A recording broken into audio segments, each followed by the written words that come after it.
ஆட்டம் bottom நெல்லையில் கொண்டாட்டம் தான்.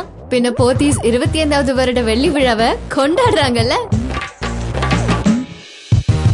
பட்டு உலகில் 4 தலைமுறை பாரம்பரியம் உள்ள போத்தீஸுக்கு நெல்லையில் 25வது வருடம். இந்த தருணத்தில் வாடிக்கையாளர்களை மகிழ்விக்க அளிக்கிறது தமிழகத்தின் மிகப்பெரிய கல்யாண பட்டு பிரிவு. அதோடு தென்னகத்தின் மிகப்பெரிய சூப்பர் மார்க்கெட்டும். காய்கறி, பழங்கள், மளிகை, வீட்டு உபயோக பொருட்கள், அதோட கிஃப்ட் அண்ட் ஃபேன்சி எல்லாம் ஒரே இடத்தில். அத்தோட போச்சா, ஜவுளில நீங்க வாங்குற ஒவ்வொரு 500 ரூபாய்க்கும் ஒரு கிஃப்ட் கூப்பன் தராங்க. அத சூப்பர் மார்க்கெட்லயே தேவையான பொருட்களை மாத்திக்கலாம். இந்த மண்ணில் இருந்து 25 வருடத்திற்கு முன்பு துவங்கிய பயணம் இன்று மிகப்பெரியதாய் வளர்ந்து நெல்லைக்கு பெருமை சேர்க்கிறது. அழகிய ஜவுளிகளின் ஆலயம் போத்தீஸ் 25வது வருட கொண்டாட்டம். ஆட்டம் பாட்டம் கொண்டாட்டம் தான்.